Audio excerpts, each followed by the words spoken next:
Bom dia, irmãos. Graça e a paz seja com todos, amém? A leitura que vamos fazer se encontra em Provérbios 16, versículo 1 ao 3. O coração do homem pode fazer planos, mas a resposta certa dos lábios vem do Senhor. Todos os caminhos do homem são puros aos seus olhos, mas o Senhor pesa o espírito. Confia ao Senhor as tuas obras, e os teus desígnios serão estabelecidos. Amém. Pode ficar à vontade. Bom dia, igreja. Que a paz do nosso Senhor Jesus Cristo esteja com cada um nessa manhã.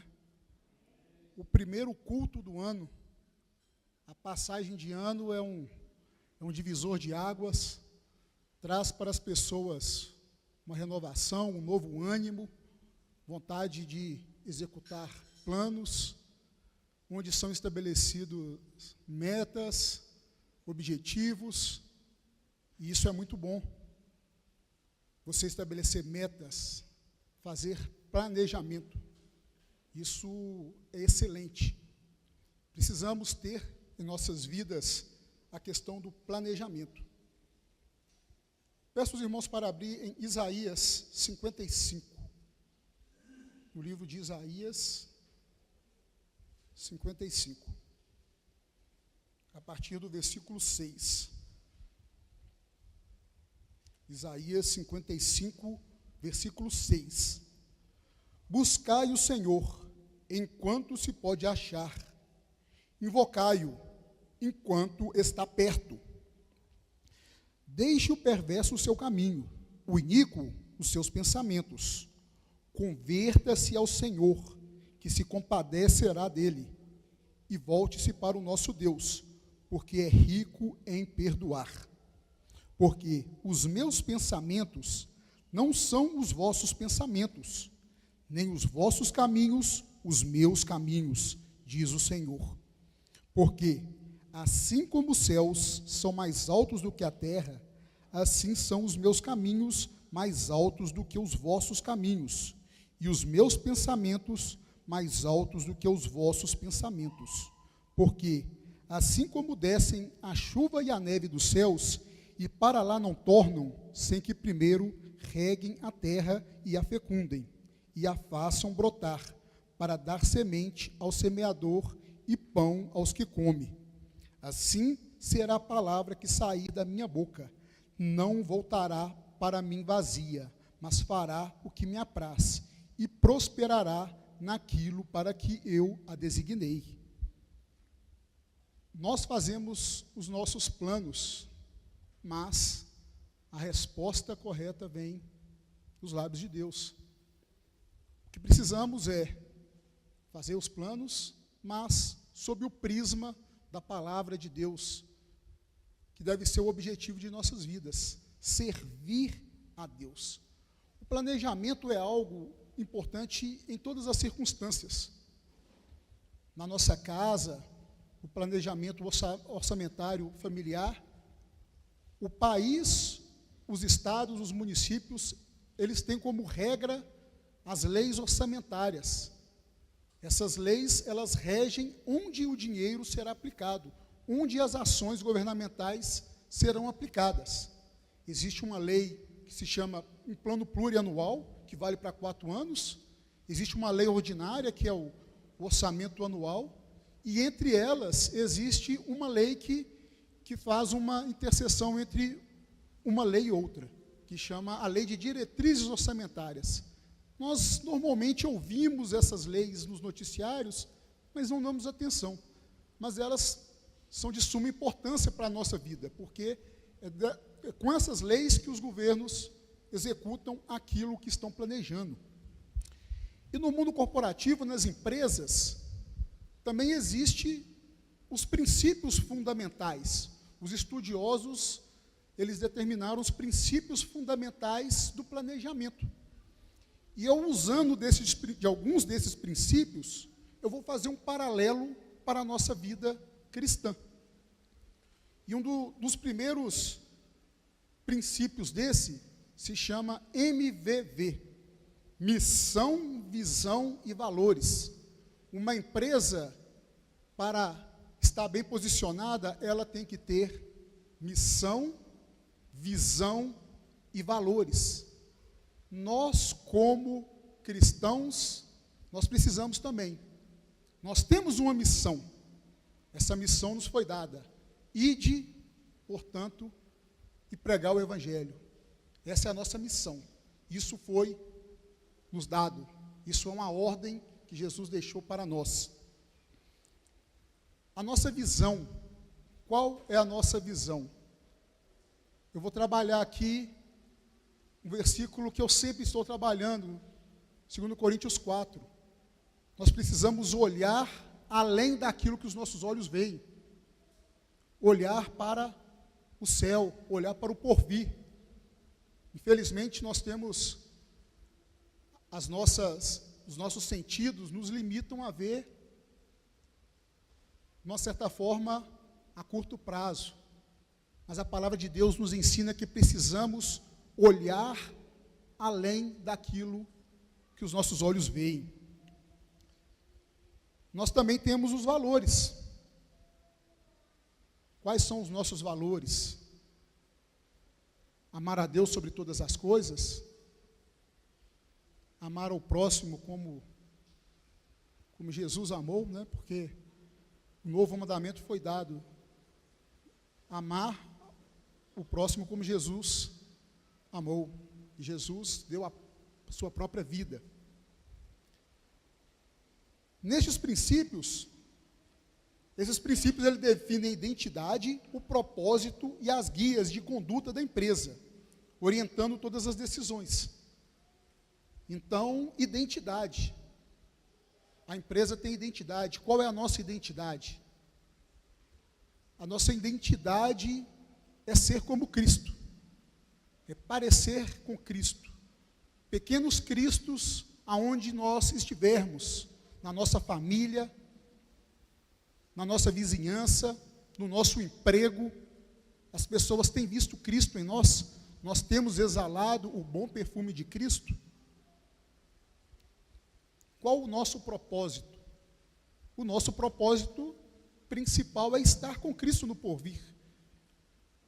É tomar a ceia juntamente com Ele no céu. Este é o nosso propósito. E a nossa guia de conduta, o que guia a nossa conduta é a palavra de Deus. Nós temos aqui prontinha e acabada. Pronta e acabada. Nada do que tirar, nada para pôr. Ela está pronta, perfeita. Foi válida no século I, é completamente válida hoje e será completamente válida enquanto Jesus não voltar. Independente de sociedade, independente de valores de sociedade, a palavra de Deus está pronta e acabada. Os nossos valores estão aqui.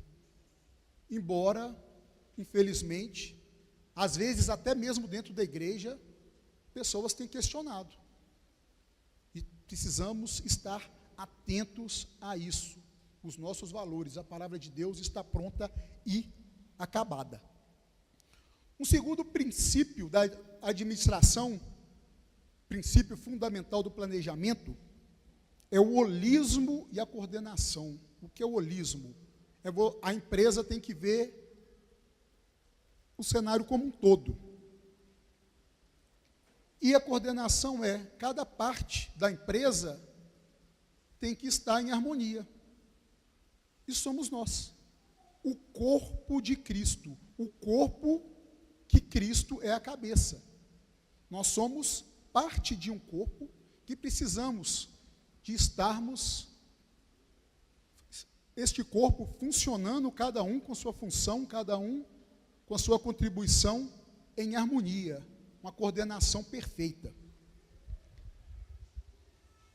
O terceiro princípio, ele se chama análise de cenário. Em inglês, é um acrônimo SWOT. Em português fica FOFA, fofa. Dá para fazer o trocadilho. Análise de cenário é compreender forças, fraquezas, oportunidades e ameaças para posicionar a empresa no mercado. No nosso caso, entender as nossas forças, as nossas fraquezas, as oportunidades que temos e as ameaças que nos cercam, para seguir no plano da salvação que nos foi dado. Força. Qual é a nossa força? Filipenses 4:13. Tudo posso naquele que me fortalece. Este versículo tão usado, tão conhecido, a gente vê ele em adesivos, em veículos, em caminhões, mas é que a nossa força vem de Deus. É Deus que nos sustenta, é através de Deus que podemos fazer qualquer coisa. As nossas fraquezas. Peço os irmãos para abrir em 2 Coríntios, capítulo 12. 2 Coríntios, capítulo 12.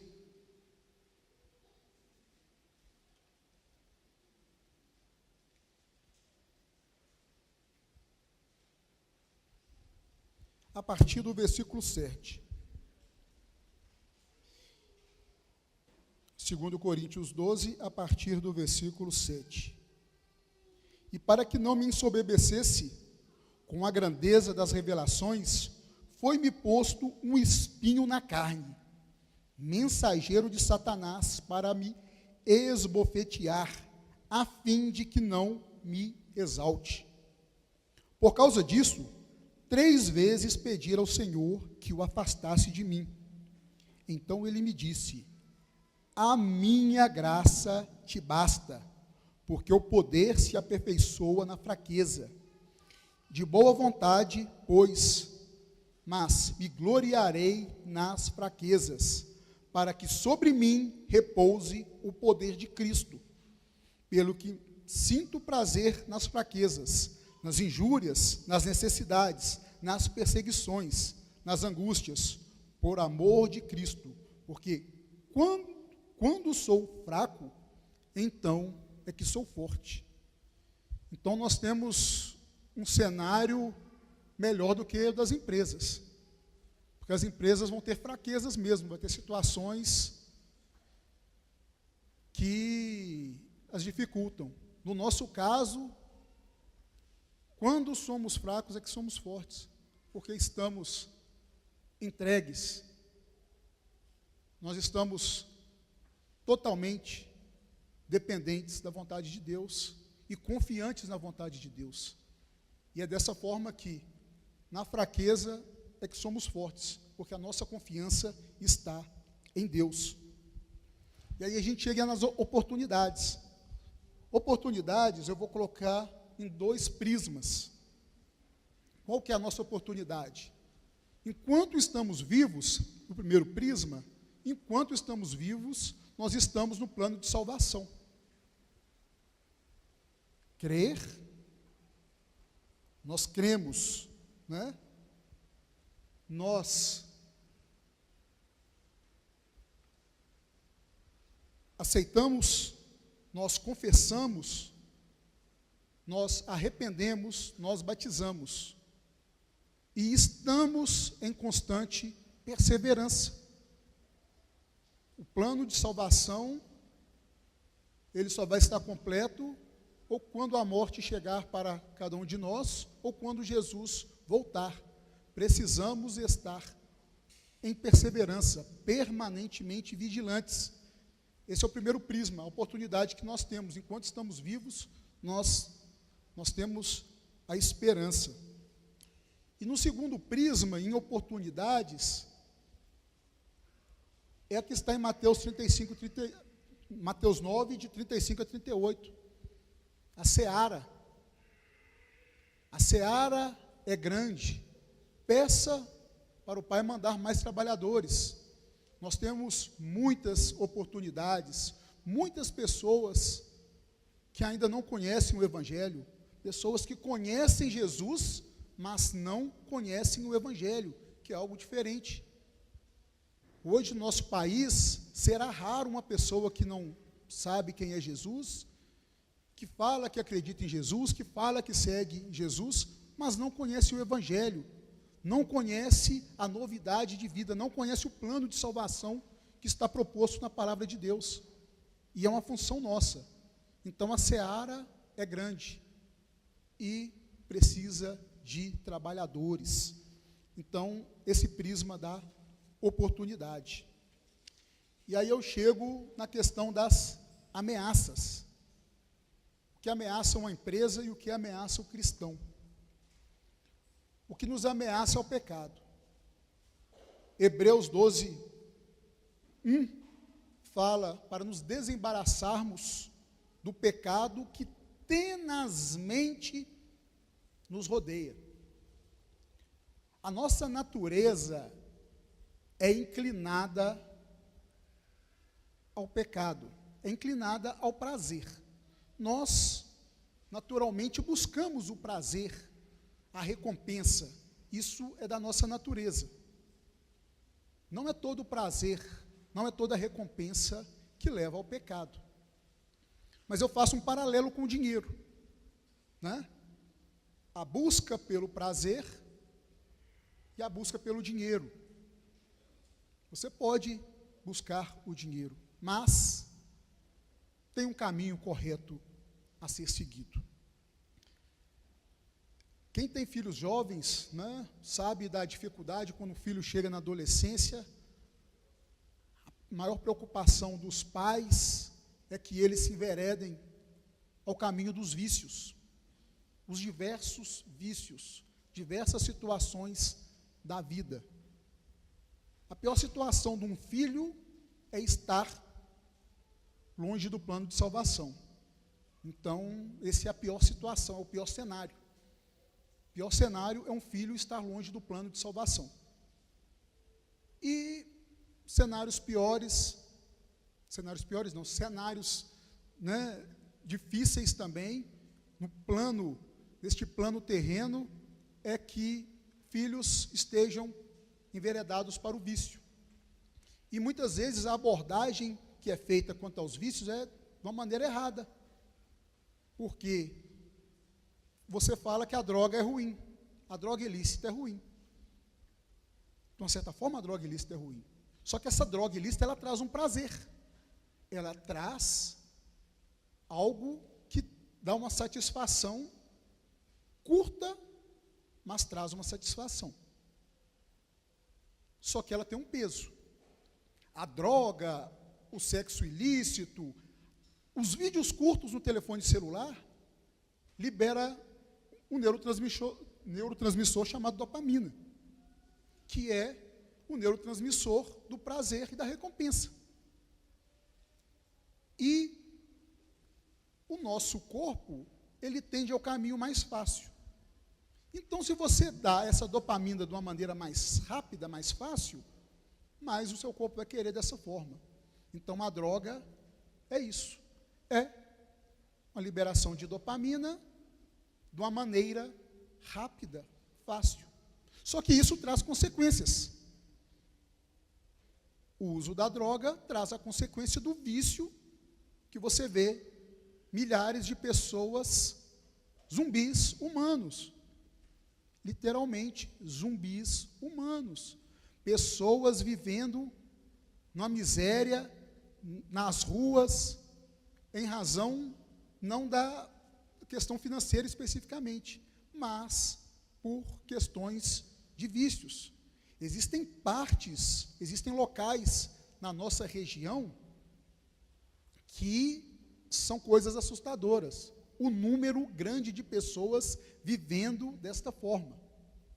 Então, a grande ameaça para nós é a nossa natureza.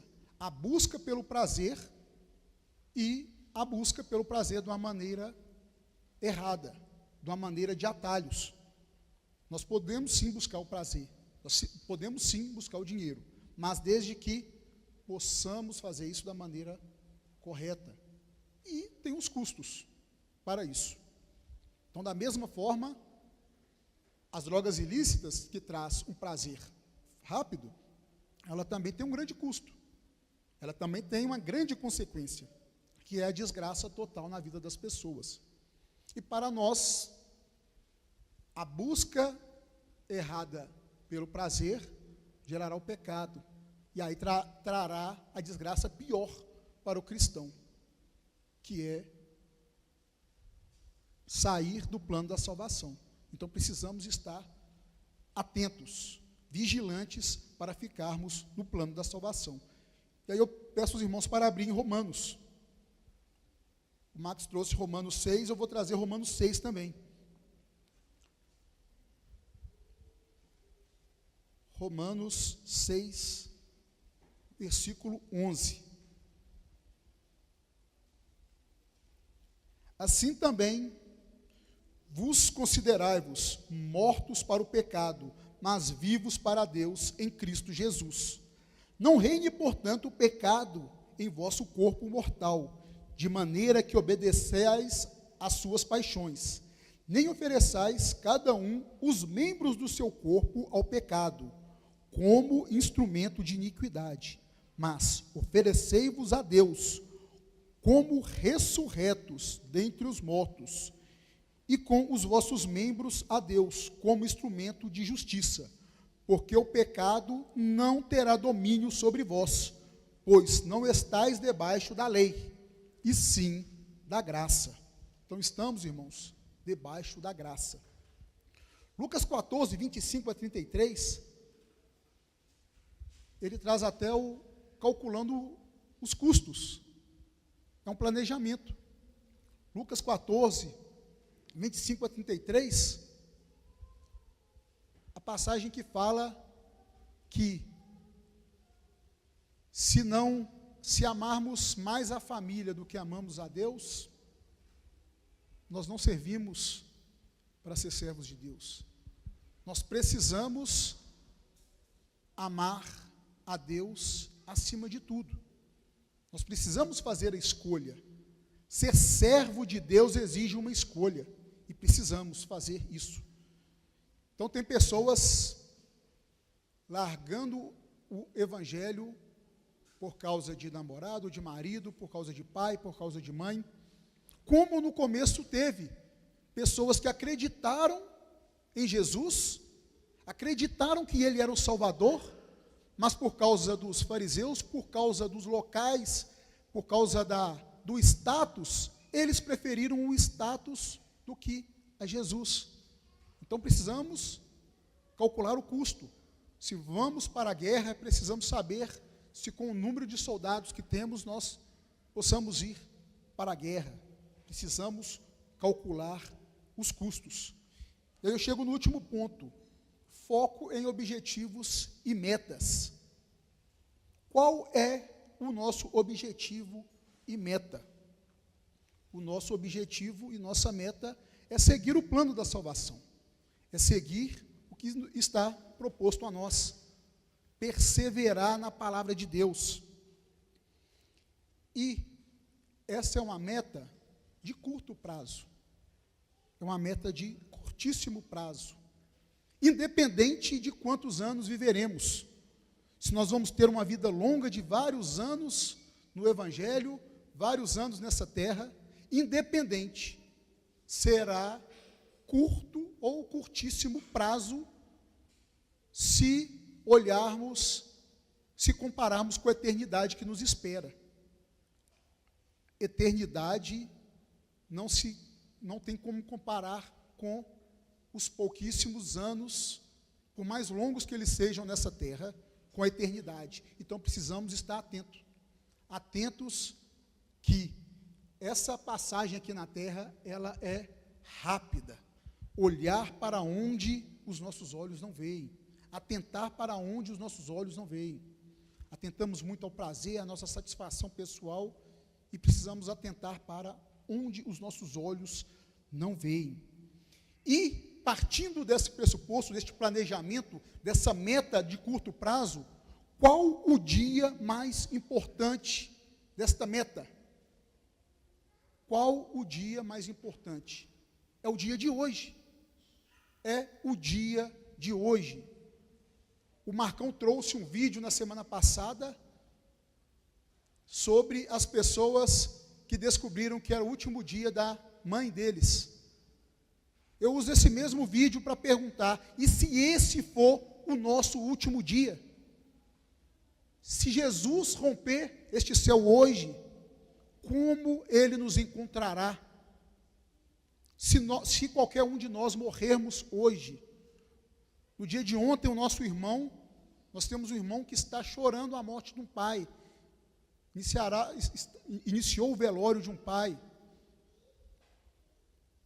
E se fôssemos nós, se hoje for o nosso último dia, se nós soubéssemos que hoje era o nosso último dia, como que seria o nosso relacionamento com Deus?